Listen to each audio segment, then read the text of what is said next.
Hello, this is Jenny at Designs with Paper. Thank you so much for stopping by my channel today.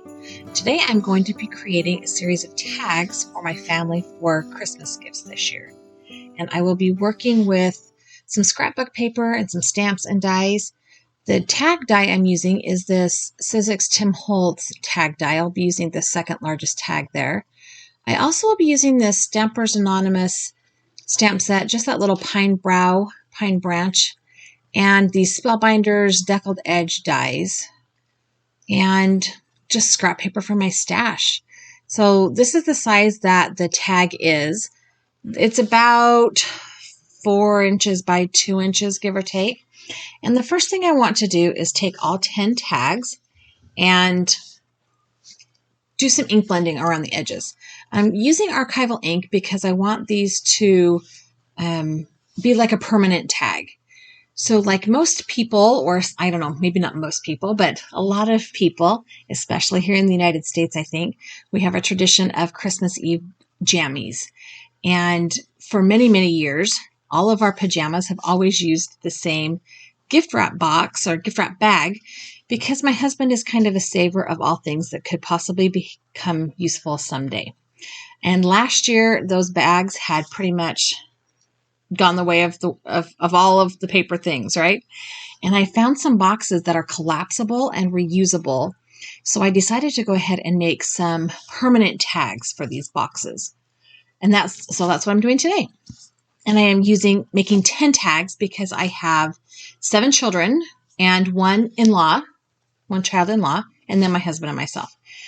I did a lot of the stamping and things off camera. So I have taken this little piece of off-white paper, and I stamped that pine bough branch from the Stampers Anonymous stamp set on 10 little pieces of paper, which I had cut with the deckled edge Thinlit die.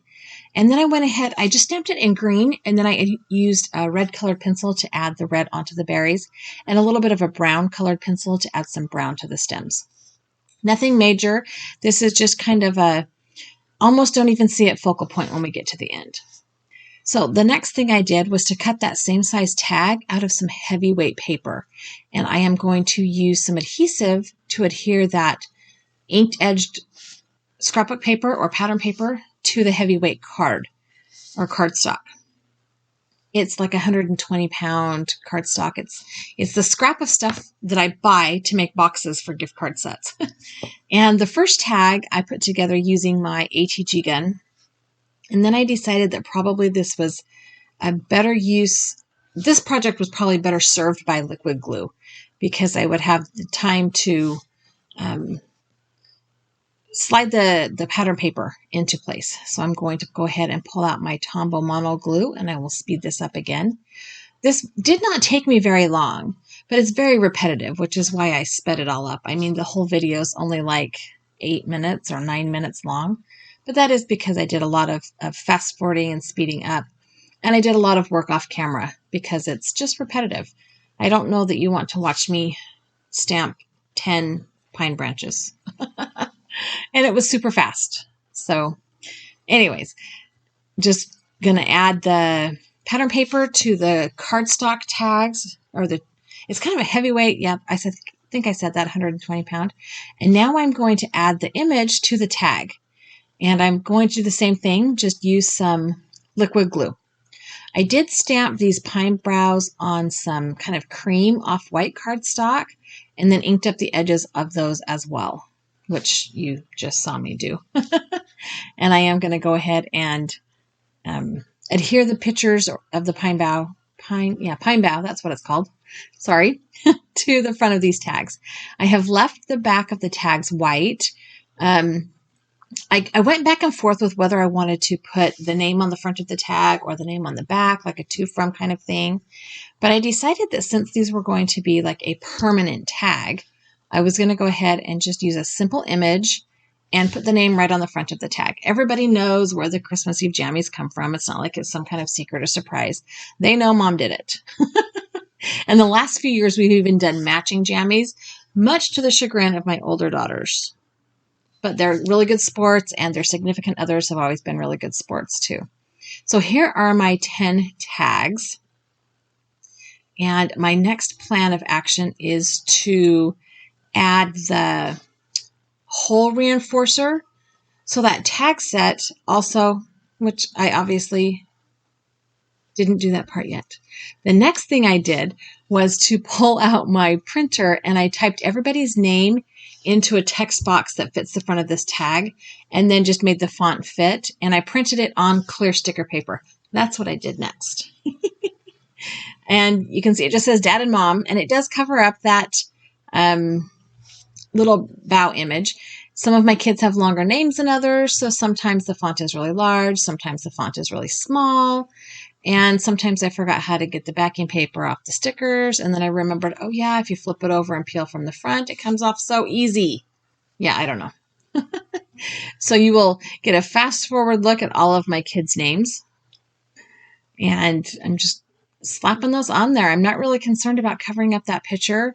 The sticker paper sticks pretty well, but I think I am going to go ahead and go over it with some gel medium. I'll have to do a test to make sure it doesn't make the ink come off of that sticker paper first. So now I am going to put the hole reinforcers on. This tag die set does come with the little circle die to create those hole reinforcers. And I'm just going to pull out my reverse clamp tweezers. These are the ones that you have to push to open instead of push to close. They're not the ones like you pluck your eyebrows with. Although I suppose you could, but yeah, I don't know. I don't pluck my eyebrows. Anyway, I am going to put one little hole reinforcer on the front of each tag. And I just die cutted them.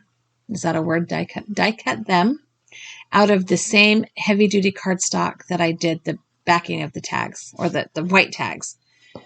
And I'm just going to go ahead and use some liquid glue and my tweezers to adhere those and line them up, and they dry super duper fast. Easy peasy lemon squeezy, right? And this is just to prevent the ribbon that I'm going to put through the tags from tearing the paper. The cardstock is thick enough that I used for the backing that I don't think it would be a problem. But like I said, I want these to be some kind of a permanent or semi-permanent thing. So we're gonna do all of the steps. The ribbon I have decided to use is a roll of seam binding ribbon. It's from my stash. I'm pretty sure it's Stampin' Up, which means it's probably called Lucky Limeade because I think that was my favoriteest color green they had for a lot of years. I am just going to take a section of ribbon. I didn't measure. They're not all the same length. I don't even care. I'm just going to fold it in half and push it through the front, and then take the tails and pull them through the loop that I created after I pushed that through the front of the tag.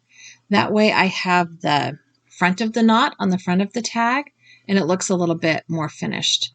On this tag, I did need to angle cut the ends because I hadn't done that. The rest of the times when I cut the ribbon off, I just cut it at an angle so I didn't have to trim the ribbon down, which is why I did not even bother to make sure they were all the same length. It doesn't matter, right? We're not talking engineering here. We're talking gift tags. I don't think they have to be exactly the same length for this. The seam binding ribbon is super thin, so it will not add a lot of bulk, and it also doesn't fray if you cut it at an angle. So here I have all 10 of my tags. They are all, the pattern paper is adhered to the cardstock tag. The hole reinforcers are on, the image is on, the names are on, the ribbons are on, and that was super fast. I have a couple of photographs for you to see how they look. I hope you enjoyed this super quick, crafty kind of video. I think it was like one of the fastest multi-step, mass-produced projects I've made in quite some time. I hope you had an interesting time, at least, watching that all in fast forward. I have added a couple other videos for you to watch and a subscribe button. Thank you so much. Give me a thumbs up if you liked it, and have a great day.